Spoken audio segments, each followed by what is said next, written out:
These are the biggest stadiums in the world.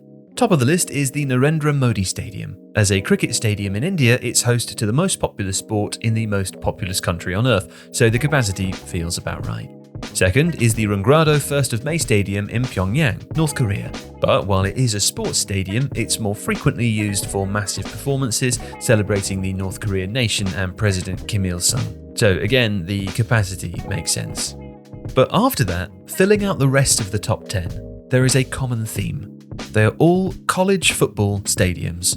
Now, college football is one of the most popular sports in the United States, but it's not a professional American sports league like the NFL. University students are the athletes, and the stadiums are mostly on university campuses. So with all of that in mind, why exactly does this sport have most of the biggest stadiums in the world?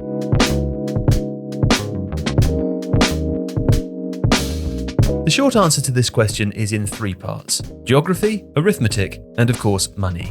Franklin Field in Philadelphia, built in 1895 to house Penn's football stadium, is credited as the first stadium built primarily for college football. But it was quickly deemed too small for big games, and it was replaced just 8 years later.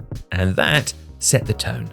You see, football was growing in popularity, and as there were no NFL teams yet, college teams filled the demand. The powerful college teams played in the Northeast, where the stadium boom began. Harvard built a 40,000-seater in 1903, and in 1914, Yale blew past that with the Yale Bowl, seating 64,000, with temporary seats that could take it above 70,000. And there was no slowing down after World War I. In fact, conditions were primed to ramp up stadium building even further. The competition between schools to attract the best players was growing. In the century before name, image, likeness deals allowed the best players to earn money through endorsements, you couldn't buy a better team, but you could build a much bigger stadium to attract the best players. In 1921, Stanford opened a 65,000-seater stadium largely in response to the excellent team of SoCal, who themselves built a 73,000-seater stadium just 2 years later. And demand for college football was only increasing. More people had cars, and the highway system improved, making it easier to get to games. Student enrollment grew too, and there was a general economic boom in the Roaring '20s, so schools poured money into their football stadiums.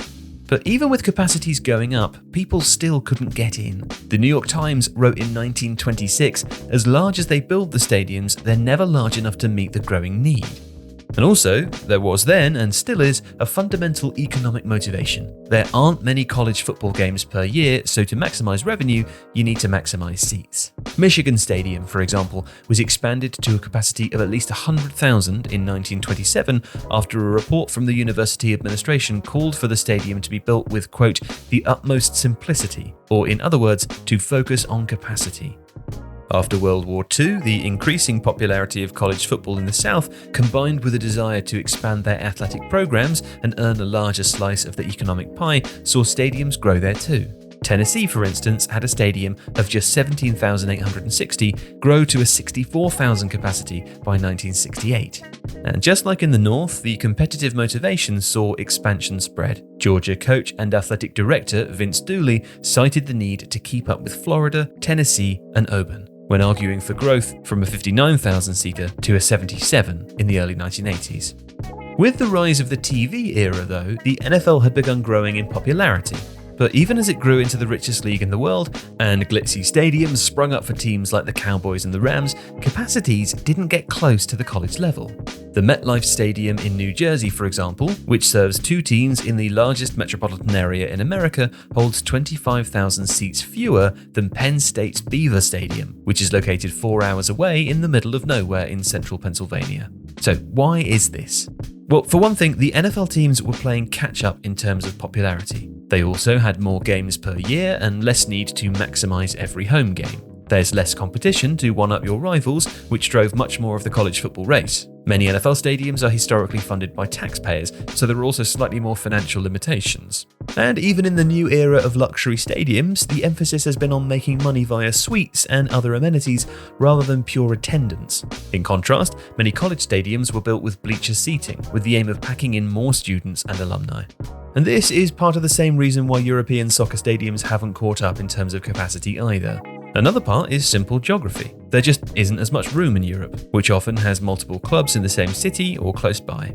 Plus, American universities almost always own their stadium and the land around it. If they want to expand, they just do it. European clubs have a harder time. When Premier League soccer club Arsenal, for example, wanted to expand their stadium in the late 1990s, they were denied permission by the town council, partly because it would have required demolishing 25 neighbourhood houses. So the club found a spot at a local industrial and waste disposal estate, bought it and built their new home, the Emirates Stadium, which now seats 60,704. And teams also fluctuate between divisions based on performance, so revenues are dictated by what league they're in. It's more volatile, so there isn't the assurance of revenue to match the costs of a growing stadium, an issue that college teams just don't have to worry about.